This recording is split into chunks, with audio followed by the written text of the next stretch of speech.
Welcome to the Hot Tubs. People who I don't really truly love, I don't worry about as much. They have places like this all over the country. Rob and I are very much in love. Too many emotional strings attached. Oh my God. You're just trying to get your 15 minutes. I like licking girls' teeth. Oh my God. Why did it all go home? Reality TV 101. You kids have fun arguing semantics. I'm gonna go meet the professor regarding the alien test subject. Welcome to Vanderpump Robs, a podcast about reality TV. I'm your host, Rob Schulte. Of course, we all know this. And today I welcome a very special guest from the best show. It's writer and host Tom Scharpling. Welcome, Tom. Hey, how's it going? Fantastic. I'm having a terrific year. I hope you are too. Oh, it's just the best time ever. Isn't it? I'm just thrilled. I hope I'm traveling a lot soon. You know, it's going to be great. Mm-hmm. Who knows what tomorrow brings every day? You know what? Every day's a gym. And I think I learned that from Sheena or something at some point. Tom, this is going to knock your socks off. Okay. Yeah. It's currently March Patreon Madness. And this is a very special bonus episode to help encourage people to support the podcast. I know you know about these things. Of course. But that's why this episode's in the public feed with another super fan like myself. Okay, good. Oh, look, I want to just do my part. That's why you're here. And that's why, you know, I had to sneak up on you at the Grove, at the movies and say, we really need to do this podcast together. Yes, that's right. It was awkward, but then I went and saw Nirvana, the band, the show, the movie, and it was a wonderful night. And we made this happen. It was not. It turned out to not be awkward at all. Yeah, I know when to make an exit when someone's talking to someone else that doesn't know me. So I can back off slowly and say, I'll email you. Now that's when I lean in. That's when I double down if they don't know me. You're going to know me now. Guess what? You're going to wish that you never saw movies ever again. Yeah. Yeah. You'll Don't even never go leave out in your house. public. Yeah. I think that there's like the thinnest sliver of a middle part of a Venn diagram with our audiences. I used to live in New York. I know that we both live out in California area now. It's like the gold rush out here.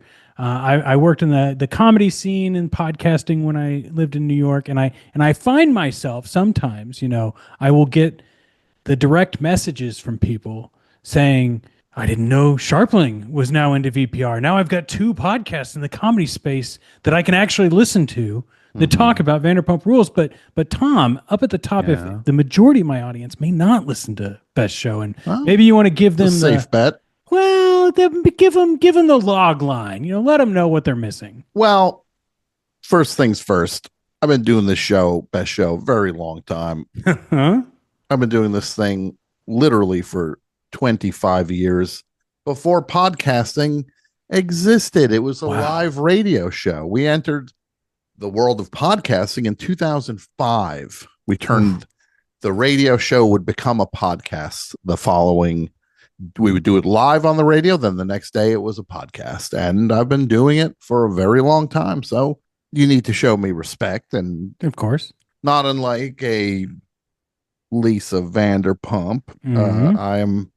We've been here a long time, and it's a comedy show. We take calls, we have guests, we have funny guests, we have all sorts of stuff. It kind of is its own thing, and people seem to like it. I mean, they tell me, if they're telling me they like Best Show, I can only imagine what they're telling you. They might actually have an odd parasocial relationship at a certain point. Yeah, I think what I get too much, not that much, but even a little bit is too much, is somebody feeling that they're going to show me that they're not just a lap dog who's just going to say, I like the show. They're going to come up to me and they're going to actually insult me to show that they are thinking for themselves and they're not just going to fit the pattern of no sheep fan listening. of something. They're not sheep. Exactly. No, but they don't realize I'm a human. I don't need people telling me they don't like me or that I sounded stupid doing a certain thing. Just be nice to me. Well, I guarantee you that is what I'm going to do on this episode because I'm terrified of being mean. I grew up in middle America. I'm like, it's a it's a hell-worthy crime to be mean, I think. At least unless you're sitting at the dinner table, and I think that's when people in Kansas and Missouri are allowed to be mean. Okay. Around the trough, as it were. Sure. Yes. But I got to ask you, because you got a wager, or I don't know what word you would, to get an OG cast member on Best Show. It's a fund, I guess. We're calling it Yeah. the Vanderpump Challenge. Basically, I'm doing the Best Show live every Tuesday night in the neighborhood of Universal Studios, kind of in the Burbank, Studio City, North Hollywood area. I understand. Where I the know show it takes well. And the thing is, that's where all those people live now. Mm-hmm. They all live. There's a show called The Valley. This is The Valley. It's the Valley. It should be an easy thing to take care of, but it hasn't happened yet. But I mean, that just means the pot's getting bigger. The pot's getting big. So this is the challenge. Every week, I've been saying, if you're an original cast member, if you come to the studio, you'll win the pot that has been growing each and every week with gift cards to Amazon and Jersey Mike's. I think it's over $200 worth of gift cards. And we know Ariana likes Applebee's, so there's got to be one of those gift cards in there. Then I think there is an Applebee's card in there. A cast member comes by, sits down, talks to me for a little bit on mic. They get the cards. That's the thing. And so many of them are family people now that this would be not just for them. It could be a helpful week for their entire family. I'm telling you, if somebody would tell Jax, come by, he would love these cards. Oh, of course he would. Of course he would. Think of the places he could take Cruz. And you know Cruz loves a chicken finger. I mean, I'm going to do my best to help aid in this wherever I can. I've already sent Sheena a message, who has been on this podcast more than once. Okay. She left me on red. I'm going to be full disclosure, but she's probably showboating. She might be on a cruise. You know, you never know, you don't right? know. But there has been a cast member who responded to somebody reaching out to them. Okay. I love this. They said, "Oh, that sounds cool." And then it has not materialized in terms of them actually coming to the studio and getting those cards, but they have no idea. Warmer. They have no idea, Tom. They don't understand. And this is part of my big thing. A rule I live by even is that you have to take chances, right? Yes. And when you get complacent in your lifestyle, that's when you start, quite frankly, that's when you start to die. You know, it really is. Yes. You have to take these risks and these chances. You have to keep living life. And I think it's kind of a big point of Vanderpump Rules, because there is, as great as the show is, there is a definitive point where these people stop taking risks. Yeah. Or at least the types of risks we saw in their more youthful years. Sure. They start being protective of themselves. Yeah. Well, they're growing up. And their reality enters their world of reality, the actual reality, not the.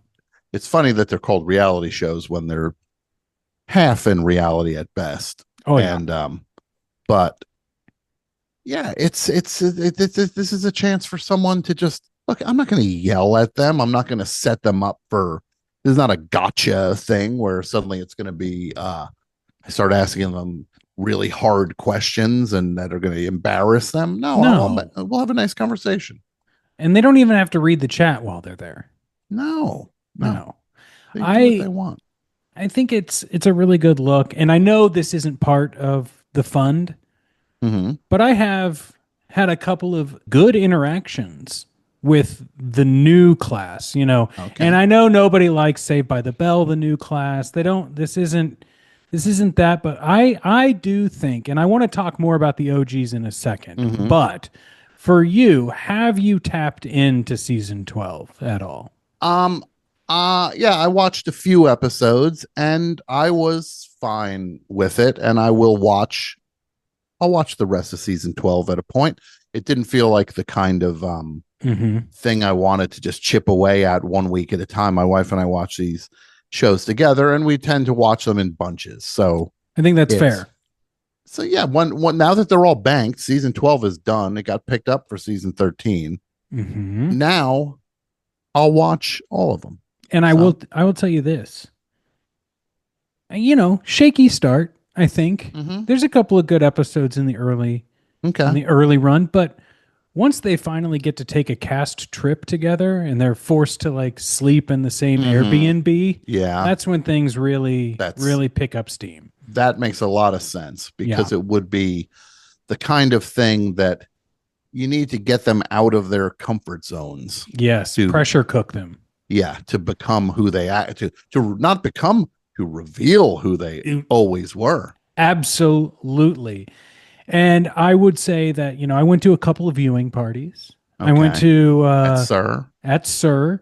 And then so much so. I mean, I went to literally two. Okay. But then Marcus came up, said, compliments on the podcast. Okay. Natalie complimented the podcast. Then Natalie, because I know, I mean, this is going to sound ridiculous, but I know you're a big music guy, Tom. Yeah.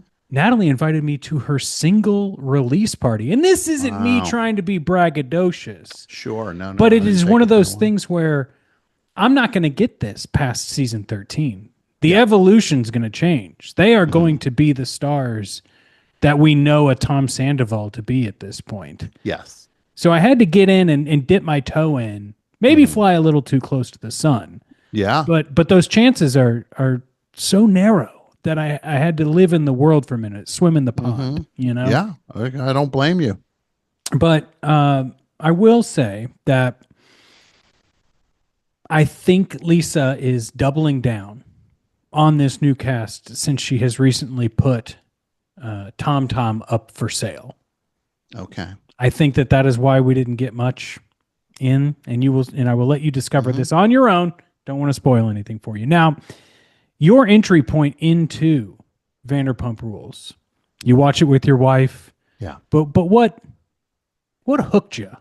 What got that Marlin in? Well, she was watching it, and I came into the room, and she was just like, "Do you want to watch something together? I'll shut this off, and I'll keep we'll watch something together." And then I said, famous last words. I said, "No, just leave it on. No, this is good." And then I got hooked. Then I'm like, "Who's that? Who's that?" And then suddenly I was just, let's watch another one. And then I was on the ride, and that was, I think, partway through season 6. That was when I started as well. That happened. Yeah. Wow. It's an interesting stretch because it's before the blooming of everybody, and then the combat that is right around the corner. And I mean, it is a 1-2 punch from season 8 to then season 10. You think that you know everything as an audience member, and guess what? You don't know jack at that point. No, you didn't know. And then you have to go think about the past and try to just come up with, well, was there actually a sign of Sandoval and Raquel? Like, you start looking for signs, and it's just, I don't know. And I think it shows you how, because I've got a project coming out later that I'm not at liberty to speak publicly about yet, but all right. I've done a lot of research as a podcaster, we'll say, and it really is interesting when you take a look from like the super fandom on the message boards and such, on almost them wanting to find clues where there are no clues. And I think that also tells a tale of why this show is so powerful. People aren't doing that about Murphy Brown. No. And of course, different style of show, but it is enthralling to see this massive fan base just look for, like, just be little mini Columbos. Yeah. Looking for any sign of anything, a look, a comment that seemed innocuous at the time, but can all of a sudden carry all this significance. This is the thing that always gets me. When there's an argument to be made within the fandom itself, when something is shown on the screen that works for the argument they're trying to make, well, it's the perfect excuse. Here it is. We can see it. But when it doesn't work towards the argument someone's trying to make, they can be like, well, it's manipulated by production. Sure. Then they just go, oh, this person got a good edit. Yeah. And that one got a bad edit. And yeah. What do you think about the bad edit, good edit? Because I'm kind of firmly in the stance that you wouldn't necessarily get a bad edit if you didn't say the bad things. No, that's true. I do think there are larger things to consider that go beyond moment to moment, that production could be like, well, we want more of this on the show, for example, like for like larger things, like what is the show, what isn't the show, and those things can be reflected in what makes the cut and what doesn't make the cut. Like when you watch the unseen bits thing at the end of the season, like those are fully edited sequences that just did not make the cut. It's not like raw footage or anything. No, because they're shaping a story, and they're like, if something is tilts something a little too much one way, or I just think they have narratives that they do want to establish for certain people, and they want people to read as a certain type of person. And if they were to do something wildly contradictory, like we all are, everybody's just a series of contradictions, but this is not real life. This is television. This is entertainment. And you need to simplify the characters to some degree so that you can relate to them or hate them. And I think there's people pay a price. Like for example, I would say, not that it's a bad edit. I do think Katie gets a rough edit in certain ways, in terms of that. I do think she's funnier than the show shows her being, for example. Like something like that. I think she has an actual wit about her that you catch it sometimes in the unseen bits. You're like, well, why didn't they put that in? That's funny. Like it would have changed my perception of her a little bit, because they've zeroed in on, well, Katie needs to be the long-suffering partner of Tom Schwartz, and she always has her furrowed brow, and she's always carrying the weight of others, and it just that's kind of the arc that got built for her. Was basically, she's under Stassi's thumb, she gets free of Stassi, she kind of becomes influenced by Stassi again, and then they get married. Stassi fades, and then the marriage doesn't work, and then she plays the role of the long-suffering woman who is paired with a dope. Couldn't have said it better myself, but the paired with a dope just immediately brought up the photo we saw of her and Schwartz as the Biodome Pauly Shore characters. See, that's exactly it. That's not in there to where you'd be like, oh, she's fun. Yeah. You don't see her being fun a whole lot. She's either serious, completely anguished, or put upon, or she's hammered beyond belief and saying whatever she wants as, tequila Katie. So. Yeah, it's very strange, because I have also caught, her clips of her podcast. I'm not an active subscriber, but she does seem to be somewhat quick-witted, and I don't think a wit has ever been quick for her on the show. Not particularly. There's not a lot of opportunity to show it. So yeah. Yet we'll get Tom and Tom trying to impress everyone every moment, eating up that screen whenever they can. Yes. Did you have, or do you have, a favorite season or a storyline that you like to go back to if someone's asking you about the show? No, if there was an actual one that I don't know, I just like there's certain arcs that are very appealing to me, Mm-hmm.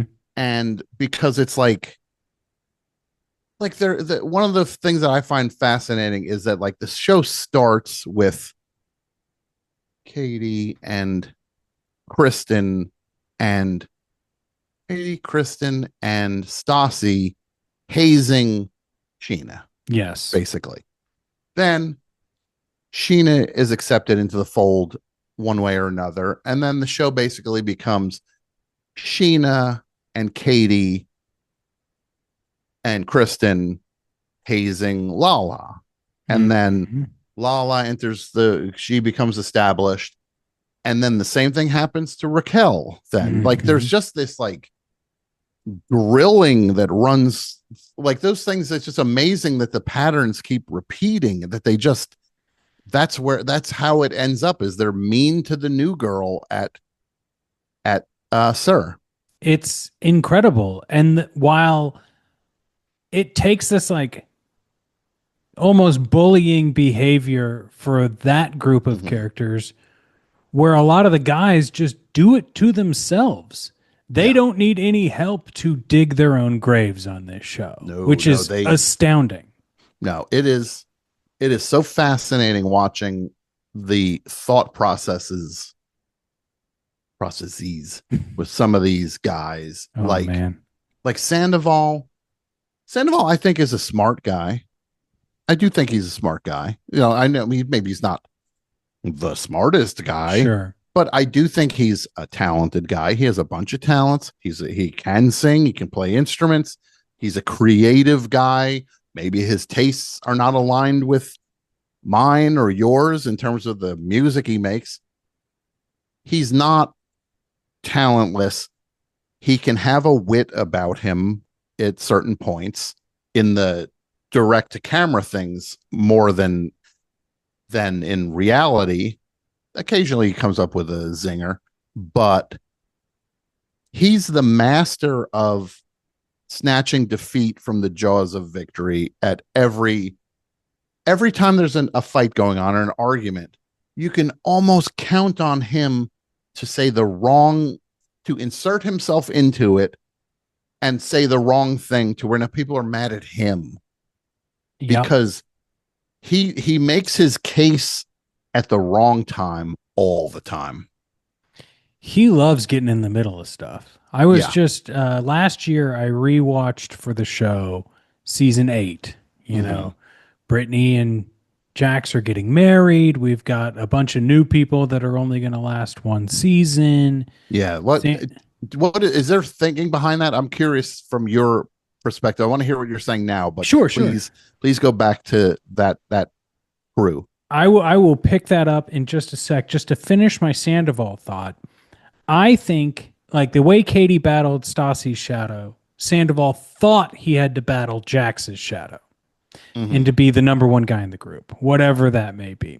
Yeah. And so when the opportunity would arise, like with the homophobic pastor that Jax and Brittany were dealing with, Sandoval took this as a shining moment for him on camera to come out and say, I think that's wrong. I should talk to you about this, even though everyone had already dealt with this behind the scenes. Now, I do think it's fair and entertaining to see it on the show, but that is one example of what Sandoval had either done overtly every season or at least attempted to do every season leading up to this when he wasn't main storyline material. Yes, that's an excellent point. He really is the guy who I think the thing with him and Jax is they have this rivalry, and the thing with Jax is it's like it really comes down to it's like that remember on The Simpsons when there was that character, what's his name, Frank Grimes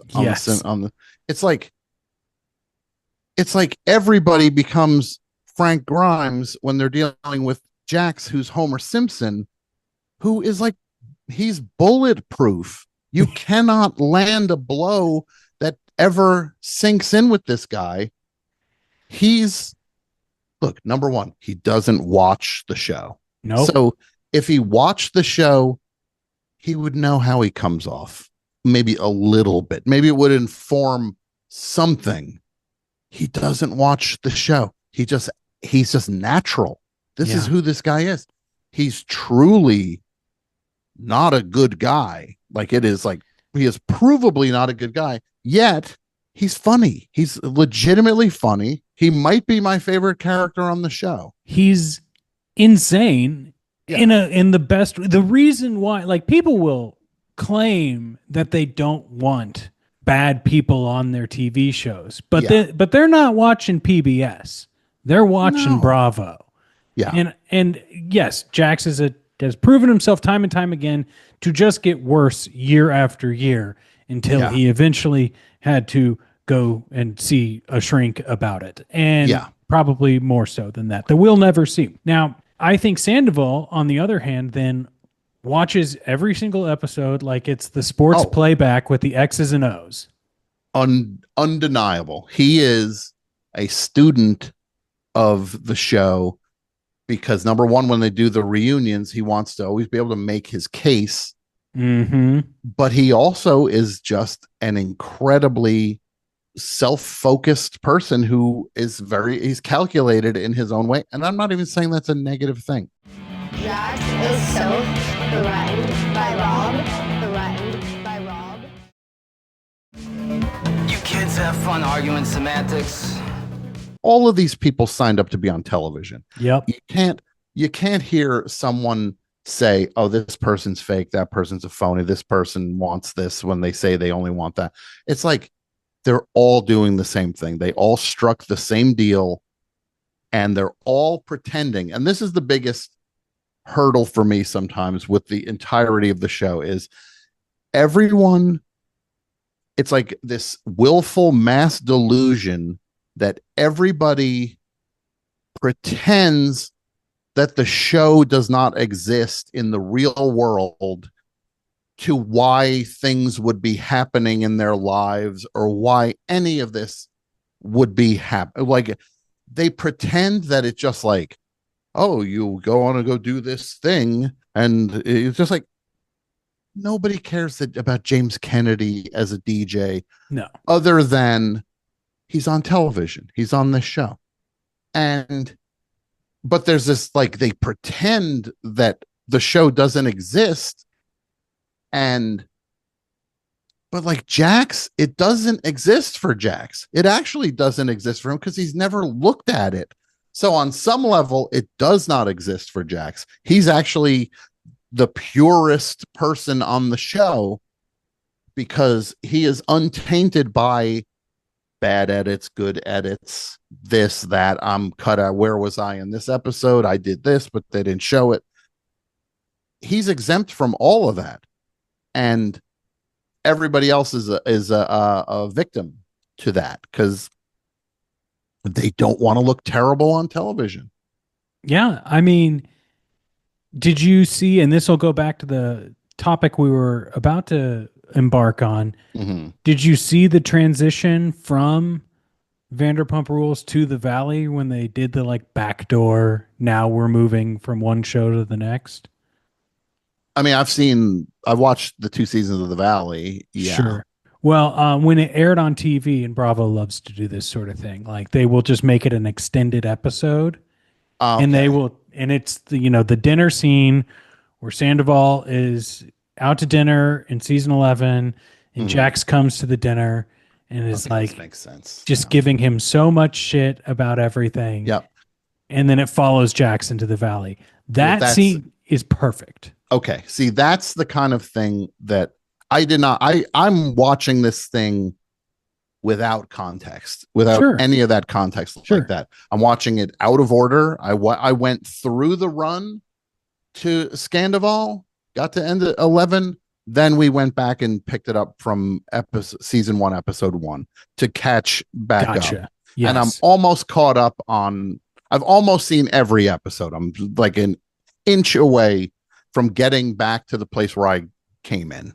Well, that is thrilling. And I love that that's where you're at because it really does inform the whole, right? Like Yeah. everything about this, every little piece, and as silly as it sounds to anyone who's never seen the show, which I'm sure happens when I hear it when I listen to Best Show. Some of the people, they'll shout They like, hate it. how could you do this? And Why they're am I really talking going to about hate this Tom when dumb- I shove myself onto the show through multiple emails in the future. Okay. I'm just kidding. I won't be polite. Remember, I'm a Kansas Okay. boy. Yes, of course.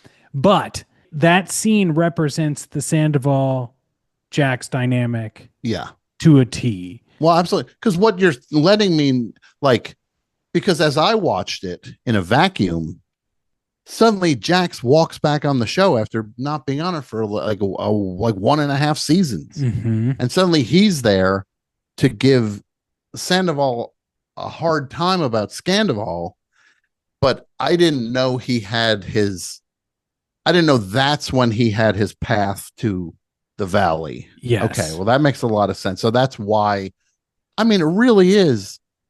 When I was a kid, I watched Happy Days. Mm-hmm. And then suddenly it'd be like, oh, here's Laverne and Shirley are on Happy Days. And it's like, well, Laverne and Shirley have their own show now all of a sudden. Like they would tee up these spin-offs, or you'd watch a show and suddenly an episode would be all about one character is going to move away. And then you're like, wow, oh my, and then it turns out, oh, they had their own sitcom. That's why they were doing that. Why is Mork from Ork here? Yeah. Mork from Ork shows up. And then it's like, well, hey, guess who's going to have a show next year? Yeah. Mork from Ork. And they did the same thing with the Bravo show Summer House. That's why Stassi and Katie go to Montauk in that one episode, because then that extended on to Summer House. Yeah. Okay. See, I didn't. Which I think you you can do without Summer House, I would say. Everyone will fight me on that, but I'm here for my own opinion. Now, getting back. So who's on Summer House? Well, the cast is way more rotating, but I would say the mainstays are Kyle Cook, who's also now an adult DJ. Okay. I guess all DJs are adults, but a midlife crisis DJ. Let's put it that way. Sure. Okay. His wife, or I guess at this point, ex-wife, Amanda Batula. Mm-hmm. Paige DeSorbo was on the show for a long time. She's since left Bravo.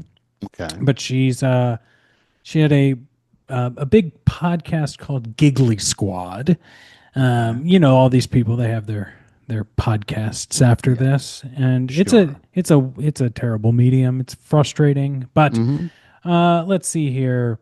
Hannah Berner was on for a while, and the thing is you get like a Carl Radke who's now opening up a non-alcoholic bar that's brick and mortar in Brooklyn, which we all hope and pray will do well. Then they give a rotating cast of people who will come in and come out who either have got it or don't got it. And they just go to a summer house on the weekends in Montauk. Okay. So not my favorite show, but it is entertaining. Now, I will say I do have a recommendation for you that I will give you in a moment, but I want to get back to this season 8 thing before we, come to our natural conclusion of this episode. In season 8, we get the Max Boyens, the Brett Capriani, Charlie, Danica, right? Yeah. I would say, Charlie makes it for the next couple of seasons, but she's the last one. She's the only one. Danica starts the season with a breathalyzer in her car. You'd think she'd be reality TV gold, right? Yeah. Brett, maybe not so much. He's a YouTube guy that trains Lisa. And Max, he's actually a manager of TomTom. You would think that's a natural fit, but it was too much at once, I think, is the idea. Okay. But the plan was that was going to be when the Valley splintered off. The Valley was going to be after season 8, but then Jax, Brittany, Stassi, and Kristen were fired from the show. And so they had to then figure out what's going on. Everyone knows that these new cast members weren't going to be able to integrate. And then, of course, COVID. So what with that group that you just named, and then who else was in? Dana was in there, right? Oh yes, Dana was there too. was it an understood thing that it's like this crew is not strong enough to be the show? I think that is basically what happened. No one outright said that, but I think audience sentiment was, we're not feeling these people. Yeah, because it does feel very forced upon everybody that suddenly you're just like, you're hanging, because the show rolls out new people very sparingly up to that point where suddenly it's like, here's Lala, here's Brittany. Like they just join one at a time. They're just joining, and they're not rushing it. And then suddenly it's like, here's 6 people. Yeah, it's too much. Too much. Yeah. And they just couldn't carry it, you know? Yeah. And it needed to be, I like what they did with season 12. Yeah, just clean slate it. Give me a whole bunch of people who what is the Mactor of today, right? An OnlyFans star, an influencer, you know, someone who does Taekwondo at the Olympics, right? Like these are the people we need working at SUR. Yeah. And so at that point, it's just it's 2019 when they're filming, you know, it's just not feeling it. Yeah. And it didn't work, but you know, then they not luckily, but because of the pandemic, there was its own little clean slate of like, how do we do this show again? Let's pull it back. Let's go back to what works, what we have with the cast that we have, and go from there. Which then, you know, was this the kind of thing that people behind the scenes were like, we've squeezed everything out of these people in terms of the Vanderpump Rules world? Because also the thing is, they're not going to be servers there anymore. Yeah. Like I know, look, they're barely servers there anyway. It's just like that. You can see the way the cameras cover things to realize it's just like the bar is not open right now. I'm pretty sure for some of these scenes there is after like season 2, definitely. Because the camera always goes toward the bar or alongside or like down the bar, never behind, not out into the clientele because there's nobody there. And or it's roped off. Exactly. It's just because the reality is these people everybody was out of their 20s at that point, pretty much. And they're not going to be working at the hub and for the most part. They all have their ambitions and aspirations and all this stuff, and they're getting in relationships. They're not going to be servers anymore. Vanderpump Rules is going to be server. It's going to be based around SUR, and everybody who's grown up can go beyond the valley. Is that more or less what the idea is? Yeah. It was like, you know, we're starting families. What do you do when you have a family in LA? You move to the valley, right? Yeah. Yep. You buy a house, you move to the valley. And this is like a crucial part of this show is that like once season 7 happens, we're not watching people because they work at a restaurant. We're watching their journey into adulthood now that they've gotten their monkey paw wish of being famous. Yeah. Yep. But see, that's that illusion I was talking about. It's just like everybody's acting as if like Ariana's going to go do stand up or like like these things. It's just like, no, they're all known for this other thing that you cannot pretend that when they just show up at a thing, they're not the people from the show, but they do. That's the constant illusion of the whole thing is like, we can't break that wall for some reason. We could break every other wall, but not that one. Exactly. Like when they're at the pride parades doing their thing, nobody would care at all that a restaurant had a float. No, nobody would care. Everybody just like, oh, that's that restaurant we don't go to. Yeah, it's like that's that restaurant we go to when the Abbey is full. Yeah, it's exactly. It's just like, but then they're going to like pretend it's just like everybody's into it because of this television show. And when Lisa's always doing, oh well, you know, I really should, you know, I've given James a lot of warnings, and it's like, you're not firing him. Like any other person would have been fired 15 times. Yeah, absolutely. I mean, you fired Kristen for some reason, Yeah. but never James. Yeah. I had heard somebody say that like the behind the scenes machinations of things were to put for season 11 to try to get Sandoval and Lala together. Have you ever heard that? I have heard that, and I believe that came from Sheena's camp. So Okay. take it with a grain of salt. Sure. Although I think I think this show revolves around Sheena, warts and all. So I kind of believe her. And I could see that being like, look, if this doesn't work, nothing will work. And Yeah. it didn't, it didn't work. It Yeah. was a death rattle that fell stale.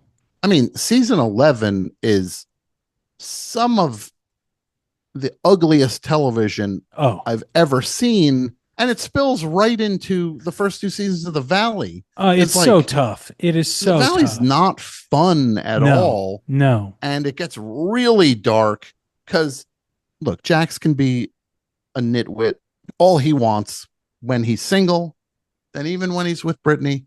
But then suddenly has a child. It's like it's just not as funny anymore. No. To see this guy like constantly lying, constantly spinning reality to fit whatever he needs to get through today with. He's like, if you've ever worked in advertising, which I have dipped my toe into, the way ad people conduct themselves is they will say anything that gets them through that day to anyone. And if you're just like, well, that's not true, they're like, okay, well, that's tomorrow's problem. Absolutely. That's not today's problem. And that's how he has conducted himself for a very long time. But it's just not as funny anymore when everybody's like destroyed by this thing. The amount of shots that people, it's like I would be dead if I did those that amount of shots in like because they're not young anymore. I mean, I'll tell you this, Tom. It's a story I've told on the podcast over again in more detail. I'll give you the quick version. Mm-hmm. I stopped drinking after going out on the town once with Peter Madrigal. Wow. Okay, that just did it for you. It did it. I was done. I couldn't do it anymore. So I can only imagine. Yeah. If and also flying too close to the sun and being like, this is my first week in LA, I cannot do this. No, it'll chew you up. I mean, yeah. The show is basically a study of what happens when you combine a unbounded desire to be famous with alcohol and substances. Absolutely. I don't think Jax got married and started a family because it was the natural thing that like happened. I think Jax didn't know how to cope after his father passed away. And I think this was him recreating that comfort by being like, well, I'll be the father. I will do, this is what you're supposed to do. This is like what, if I do the things, it creates the happiness instead of the things that would actually heal Jax from his torment, which is usually substances. And it's tough because then that's why we get such a dark couple seasons of The Valley, is because he's not actually, he's looking for the quick fix, which is, he's not like, look, I mean, it's public. They mentioned it on The Valley. They mentioned doing coke on The Valley. Like when they Jax and Brittany get into an argument where he's like, you did it too. And she's like, not as much as you did. And it's like, he is sweaty and bug-eyed in the veins and just like he's in a constant state all the time after a point on the show. He's always sweaty. Like Oof. I could only imagine what was going down behind the scenes. it just is really yeah, there's just such a bleakness behind so much of it. If you it's not a fun show after like one season. It's not fun anymore. It's people are getting hurt. Yeah, which is why I think season 12 is a good look, because there's still all the drama, but the people are younger again and have lived with the internet their entire life. So there's just an inherent, like, I know what's going to be posted, right? Like, this is who I am. And I think that's good for this style of show. If we're going to keep Vanderpump Rules going, I don't care if people are grumpy about the title and not changing it, whatever. But if we're keeping, that's who cares? Yeah, that's just somebody doesn't looking matter. to complain. Yeah, but I think that's what's good about this new season. Like, there's two cousins that do OnlyFans. There are, people that have been working at SUR, people who got hired for the show. There's, like I said, the Taekwondo thing. I said, there's someone who tries to do stand-up comedy again. We get the tropes, right? We get the things, but with a new batch of people, and it's fun. And two of the guys were on Netflix dating shows. Well, that's exactly it. It feels like, look, there's 11 seasons of this thing worth of awareness. But these people, nobody's entering this thing blind. Yeah. And this is a much more savvy crew joining the show, which it's not. I know a lot of people were just like down on that. I think it might be a healthy thing. I think so. Like, I'm sorry. There's a thing that goes on this show that it's at that point. What we were just watching recently, the end of season 4, Stassi's back, and her whole thing is as valid to me as valid as. And look, Stassi to me, first few seasons is a nightmare of a person. Course. She's so mean. She goes out of her way to be mean. She's very imperious all the time. Got those huge statement necklaces. Exactly. Yeah. I mean, also a side note to the side note. For a show where everybody wants to be fashion influencers, it's some of the worst clothes and jewelry I've ever seen in my life. They all want to be like, they got to have a blog. Launch parties take place on this show for things that never go anywhere. Everybody's having a launch party. I've got a new T-shirt brand. Yeah, go do the thing. Yeah.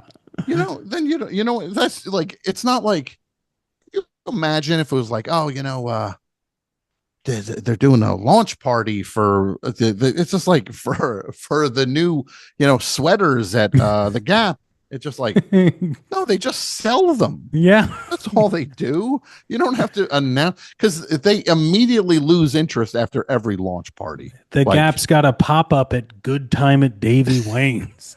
But the Stassi thing, I know. Look, there's a point where Lisa like pushes back on Stassi so hard in that season 4 reunion, basically expecting her to be grateful forever for this opportunity without acknowledging or whatever, caring, acknowledging. I can't speak to what she cares or doesn't care about, but it's like, Lisa, I got news for you.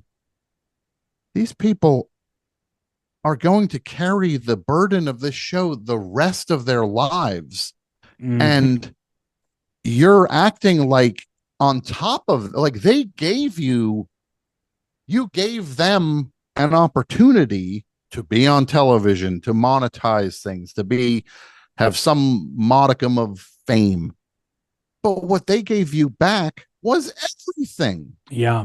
Their whole life. They gave you back everything that they will never, Tom Sandoval will never be able to look at the internet until the day he dies without somebody referring to him as a scumbag. Like, absolutely. And he's only now, I think, leaning into it. He said he was leaning into it before, but it's going to have a lasting effect. It can't not. It's like they are now known as types till the end of time. Like, Katie's a scold till the end of time, and Schwartz is a people pleasing nitwit until the end of time. It's just like that's who they are. Lala, and I mean, I don't call people bitches. Lala calls herself a bitch. So like she plays that role till the end of time. Like they are all trapped by this thing. So don't act like they gave you nothing. Yeah. That's the stuff that was really bothering me about the entirety of it was when we watched the season 4 reunion. Oh yeah, the amount of like, well, at what point are they done being grateful, Lisa? Like at what point is that cup full and you just all acknowledge that this is what they've had to do their whole life? Exactly it. And it's just like to try to make Stassi want to say thank you so much, Lisa, for paying $900 to the person with Frank. Yeah. With who has like a whatever it was, the internet sex tape video she filmed herself. But it's like, you didn't do that. I'm sorry. You gave $900 to somebody. It's like it's like that's like swan food for you for 2 weeks of swan food. That's getting the hooves cleaned on your mini horses. Exactly. And for her to be like, I bought that thing. I gave it's $900. Yeah. Truly stop it. Like that's just beyond mortifying. And it's the real class thing at that point. Oh yeah.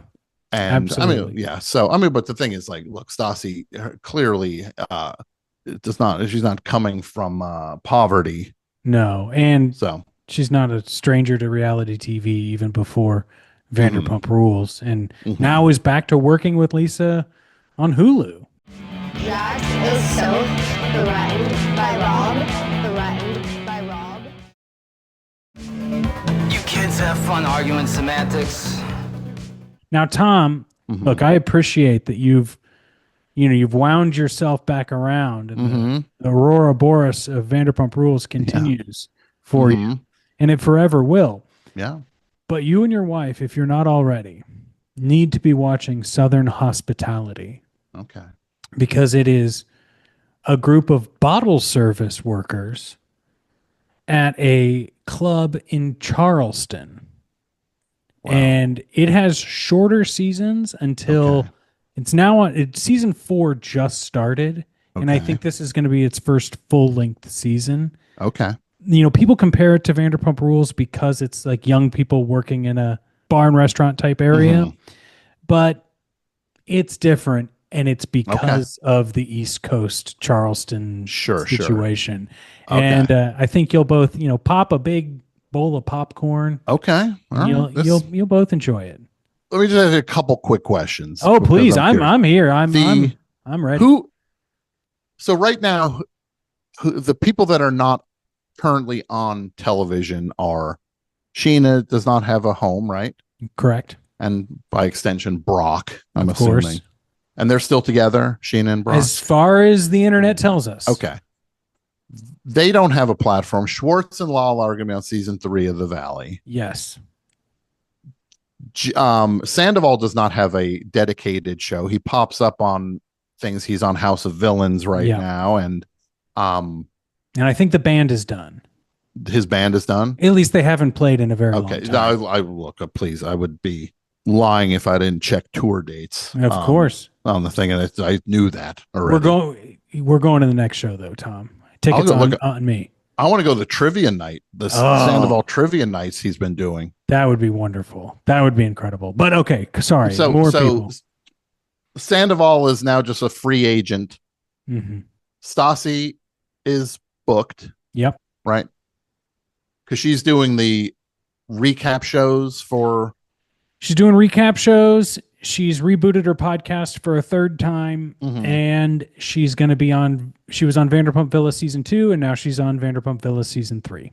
Okay, Kristen's on Valley. Yep. Who does not have a home on television right now? I think it's pretty much Sheena, Sandoval, and James. But we kind of he dug his own grave. Yeah, and the other thing. Look, whatever. He's. That guy, he truly makes my skin crawl. Yeah. Oh, he's absolutely terrible. Raquel stepped away. She's now doing sound bath. She's in like Arizona now yeah, doing things. sound baths. I think she got married. Yeah, I is what it think looked like. she's at least that. Or I know she's in a dedicated relationship with a Yeah. cowboy. Uh-huh. And Oh, and Ariana's all over the place. Love obviously. Island, of course, and Yeah. Taco Bell commercials. So. Yeah. Yeah, Now, but that seems about it. So who's your okay? And I mean, what does Sheena? She does shenanigans, I think, right? Yeah, out of the Pacific Design Center. Okay. No building has ever gotten more of a showcase on any television show ever than that building on Vanderpump Rules. Like, we're going to, sir, let's fly over. People from out of town would probably just be like, well, of course, the famous Zephyrus red and green and blue building that we always see kind of looks week. like a mall, but it's like, I think there's just like chairs in there. Nobody goes there for things. There's weird offices there and weird stores. Yeah. Like strangely hyper expensive stores in that If you want an Eames chair, you might be able to look at one there, but not buy it. No. Is somebody like Sheena like actively, does she want to be on reality TV? I think so. I saw her do a talk for her book at the Azusa Public Library, which I've always said, name me any other reality TV star that would do a free event at their hometown public library. Yeah. So say what you will about Sheena. She did a free event for that, and I respect her for that. And people were asking like, well, what's next? And she's like, well, I spill a little bit of tea in my book. I'm not sure where I'm at. I won't be on Valley, but I'd love to do more Bravo. So I think she's like, she knows her career. Okay. She's looking for a destination. Yeah. For stuff. And what about, do you have any scuttlebutt on Jax? So, because he left, he said he was not going to be a part of season 3 of the Valley. Was that his decision? I don't think so. I think famously, when you are not let back on a show, Bravo, the rumor is Bravo lets you say that you chose not to come back. Okay. My theory is that Jax is taking a season off and will be back for the Valley season 4. I think they want to pull he's cleaned up his act and he's ready to like call people out again. Look, I love him. Who's your favorite and least favorite on the show outside? We'll take James Kennedy off the table. Of course. Like not actual human garbage. Yeah, exactly. And I mean, Jax is teetering there at times, but sure. I think that I love Jax as like the best villain that's ever existed. For all the reasons you spoke about and I spoke about earlier on this episode. But I love Sheena because this show, I mean, like I said, warts and all, she causes so much chaos. Oh my God. And seems to not even realize that she is the cause of the chaos half the time. But we wouldn't have the show without her. No. If she didn't date Baywatch Night star Eddie Cibrian, we would not have this show. And I feel like that's to the point where she's saying things like, I had a threesome with John Mayer. We will never be able to verify anything like that, but she'll just say it. Yeah. And I love that about her. So Sheena's your favorite? I think so. I think I have to put Sheena up there. I mean, everyone hates me. Who's at the bottom? Who's at the bottom? Oh, at the bottom is, I think that it's probably not her own fault, but Katie's down there just because of the corner the producers shoved her in. Right? Like, she's not my favorite to see on TV. Yeah. Now, I like that she, had a bit of a glow up when she decided to kick Schwartz to the curb, but I'm talking overall, it's like she wasn't bringing it for me. Yeah. The thing that when I found out that, was it whose wedding did she not go to? Was it Sheena's wedding? Sheena's second wedding, the one to Sheena's second wedding. Yeah. When it's her and Christina Kelly on the balcony watching the wedding, and I was just like, well, that's the most pathetic thing I've ever seen. And then you find out like the producers are like, oh no, you have to go to that if you want to get paid. Yeah. Then you're just like, oh well, that sucks. Like Yeah. she's smart enough to know I shouldn't be there. The other thing is that these people, and I could talk for hours, but these people will like use the argument of like, Sheena says, producers say you need to find someone to fill this room because of the wedding scene and Katie's not going, yada, yada, yada. And then Katie goes, well, that's not actually true because the producers told me that I wouldn't get paid if I didn't go on a thing. It's like, how many years do we have to do this show to understand that the producers are pitting you against each other? Yeah. And both things are probably true.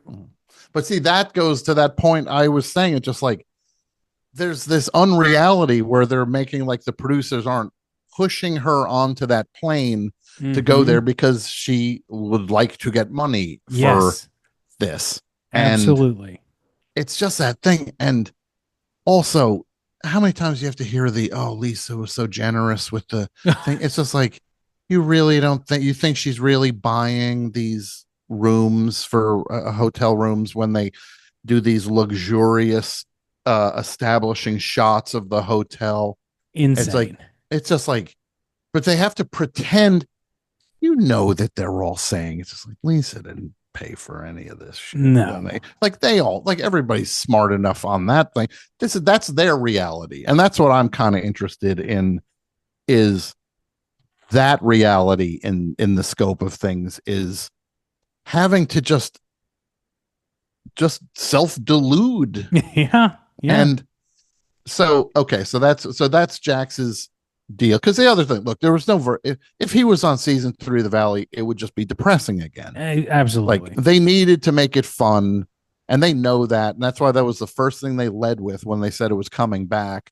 They're like, it's gonna be fun. It's gonna be fun. We're on a roller coaster. Yeah, and it's just like, yeah, well, you need Schwartz and Lala back, and that'll make it more fun in a certain way.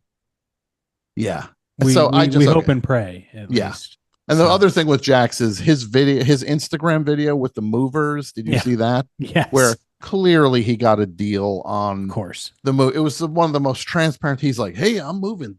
This moving company is great. And if you use the code JAX10, you get 10% off on any local move. It's like you struck a deal. We'll get the shot of Schwartz going, see you, Jax. Yeah. No, I just like, throw me one thing that'll blow my mind, and then I will forever leave you alone. Rob. I don't want that, Tom. I think we've had a great rapport here. I'm not going to leave you alone. I'm going to ask you 1,000 more questions. Hassle me. What's something that I don't know about the show that I would be like, oh my God, something I could go tell my wife tonight that will make her jaw drop? I will probably think of 5 things right after this call, but one that's coming to mind right now is, have you or your wife been following Peter's online journey lately? I guess he got engaged. Maybe. And they also might be pregnant. Sure. That's what it was inferred. Yeah. But I have a feeling, and I don't exactly know how, but I think Peter might be getting scammed by this woman. Now, she's... What makes you think that? Because, I mean, I've met Peter. He's a very nice guy. And I mean, like, I would consider him a friend at a certain point. I haven't talked to him in a long time. So, we've gone our separate paths. So I want to clarify, this is not me talking smack against Peter, but from what I see on the internet is that this is a person, they feel like they've created something that's mutually beneficial for each other. Peter's got a large following. She's got a large following that seems to be purchased at a certain point. And they're making cringe videos for engagement, which is working, right? Like you can't go on Reddit without seeing a new awkward video from these two. But like that woman has also done like music videos with Eric Roberts in them. So like this is the level of where we're at. Yeah. But here's the thing. I don't think the average viewer will note. And I love this because my girlfriend did the deep research on this for me. Okay. There was a restaurant this woman used to own that still exists in her bio. And so on Instagram. And so you can go to that restaurant's page on Instagram. And one of their pinned videos is a scene from Secrets Revealed season 11 Okay. where Sandoval is trying to flirt with her. Wow, And okay. so this woman has been in the VPR orbit, Mm-hmm. and it didn't work out with Sandoval, but it seems to be working out with Peter. Yeah, you kind of like, not saying Peter's lower on the ladder, but in terms of TV exposure, he Sure. is. Yes. So you, And so it gets you thinking, like, Mhm. what's the end game here? Mhm. Because why don't you just say we're getting married? Yeah. Why is it this really awkward tease? Mm-hmm. And I think that's intriguing to me Okay. for all the wrong reasons. I Yeah. think. No, that's very interesting. Final one. Who do you think is over? Who do you think people like too much? Oh, I think we're gonna have to go back to Katie, You're gonna think I knew you were gonna say, 'cause and the I way you think were that's talking. only because Mhm. of the short-term memory, Yeah. right? Okay. I think they love that she kicked Tom to the curb, Mm-hmm. but that doesn't mean she's been a great character on the show throughout No. all the seasons. Yeah. I feel for me, and then people, Yeah, I would don't love to how know. people feel. I think Ariana is, she's she's a storm cloud. And some of the things she said to this group, Oh yeah, if your friend said, I have a hard time pretending to be friends with you, like things she's just, people drill Stassi for being like imperious or whatever, but like Mhm. a lot of people on the show will say like, yeah, I said that. Like Katie will say like, yeah, I said that because I wanted to hurt Schwartz. I texted him rude stuff Yeah, because I wanted to hurt him. She's like, yeah, I know, I didn't mean it. It's stupid, whatever. Ariana will double down every single time and say like, no, I actually feel this way about them. I don't like them. that And- is very true. And I'd love your opinion on this too, because when Scandival broke, Mhm. of course we couldn't go anywhere for a year without hearing something about it. Mhm. But the thing that's always sat uncomfortably for me is that the story we get Mhm. is that Tom is performing with the most extras at Tom Tom for some reason. Yeah. His phone falls out of his pocket. Mhm. Israel hands the phone to Ariana, Mhm. and she decides to go sit in a bathroom stall alone and open it. Just fits together a little too easily in this I story. see what you mean. I see what you mean. The thing I just like, She knew he was cheating on her. she Like knew he was that's cheating. Sandoval blew it, massively blew it. It's like, Yes. I'm never minimizing that. Anybody thinks I'm like cutting him some slack. I'm not. no way. We don't cut him slack. Made his own bed. He will lie in it forever. But in the scheme of things, they were playing by different rules, those two. And they do this thing that is so awful that if I was hanging out with a couple that did this, I could not hang out with them. Where if anybody's arguing with Ariana, Sandoval just starts screaming at the person. It was And- my god. Like, and makes it so you can't make a point to her because they have this united front that they always have. If I was the Miami girl, Mm-hmm. Which we found out she was telling the truth. 100% true, Yeah. 100% true, and yet she got. I mean, look, the word gaslighting gets thrown around a whole lot, way too much. But in terms of that, is a textbook definition of gaslighting. Absolutely. What they did, they said to her, "You're lying, you're lying, you're lying," when they both knew they were lying. Yeah. And they did it over wild. and over, and they stuck to these realities. I don't believe that they only kissed in Las Vegas, Oh, no way. right? The idea, Golden oh, Nugget. You don't just kiss yeah, at the Golden we Nugget. only kissed. That way they could always argue with Kristen and go like, you screwed Jax. We only kissed. It's Yeah. like, really, you were in Vegas alone. and that's all you did. Like, And for some reason, hanging out in old Vegas, like Yeah. this is Yep. you are Yeah. on a path of destruction when you're out there. yeah, and it's just like, but they come up with these united fronts, and they stick to the narrative like they have rehearsed it over and over and over. And which, as Jax claims, they have. Yeah, You know, I believe a couple of things. I could talk for 10 more hours about this. we can go part two at any time you want. I'll do. You tell me when. I'll do part two and what. The funniest thing, just a sidebar with Jax. Jax, when one of his superpowers is the ability to say the most hurtful thing to somebody in a way that's actually kind of funny. Also, like when he would get under Kate, when he would say to Katie, just like, "Oh, did you get permission from Saucy to say that thing?" Like, because that's your leader. Yeah. And Katie is like, smoke would come out of Katie's ears. The cartoon red line would be going up her like, face. But like, it just, that's one of the things that I do think makes him brilliant is he's an idiot who is like weirdly a savant with certain things, and that's one of the things. But the thing with Tom and Ariana is they created this illusion, and the moment I knew who Ariana was when she did that storytelling thing on stage and was reading from her diary. Yep. And she was not funny. Nope. And the biggest giveaway was she was on stage and she did this arrogant like moonwalk backwards, like off the stage. God, yes. And I said to myself, I've met this person before. Yep. I know this person. These are the people who think they're running things in the comedy world.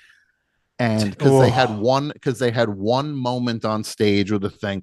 And the truth of the matter is Sandoval's things were funnier than her. His dumb song lyrics were funnier than her story, which was like, my wife Julie is like, why is she talking about this stuff when she's in college? This is like what an 11-year-old would write in their absolutely thing. And it was also like weirdly offensive. Like, oh no, she's a lesbian too. It told a lot more about Ariana than it did her thoughts as a young person. So like I knew who she was, and then when she started doing that thing when they're on I think they're on the beach, and she's going after Kristen's friend Rachel, the comedian. Oh, yeah. Stand up. She's saying, well, I don't think her jokes are original.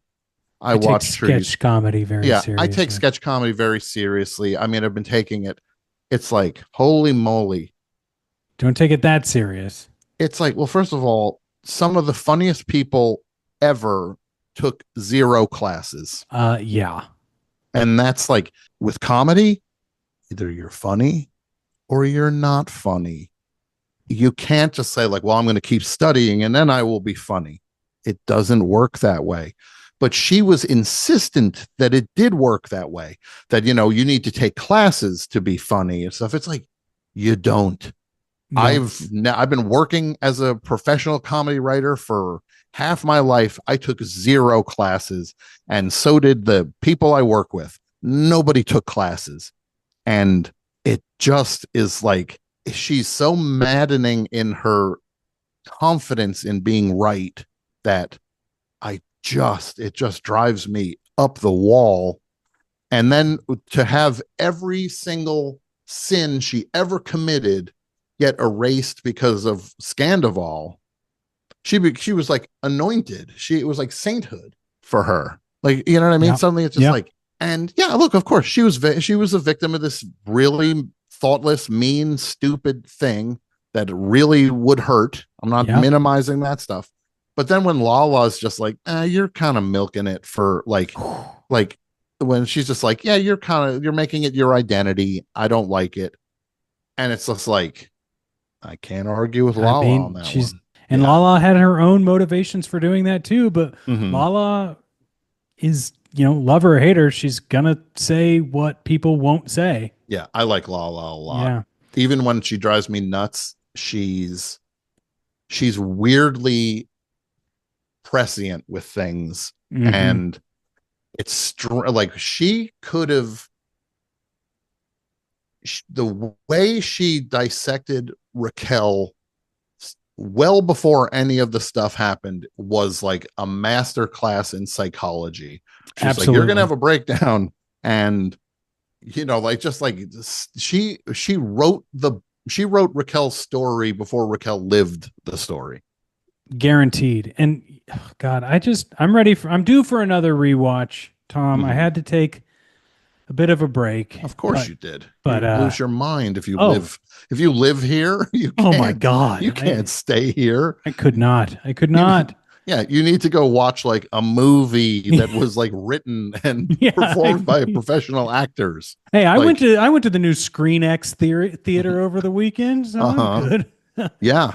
Well, good. It's like, yeah, you need to get some perspective before you can go back to this place. To the well, as it I'm will. glad you got some perspectives. No, but thank look, you. I will do a part 2 anytime you want. This is like, I should be paying you for this conversation. Tom, we will figure that out, and I really enjoyed this conversation. I appreciate you taking your time today to talk with me. No, thanks. But I would love for you to remind people where they can find you and anything else. Yeah, the best show is we do it live every Tuesday night. And you can go to thebestshow.net and watch the live feed of it, or it's a podcast the next day. So get on however you want to get on, but get on. Folks, the links are in the show notes, so you can go subscribe as I'm talking right now. Hey, and while you're doing that, why not check out Vanderpump Rob's Patreon, patreon.com/VanderpumpRobs. This is our special, incredible bonus episode because prices are going up in April, folks. You can get the lowest price possible before April. Tom, get in. We're going to do another part of this. We're going to talk more, and I will see everyone next time on Vanderpump Robs.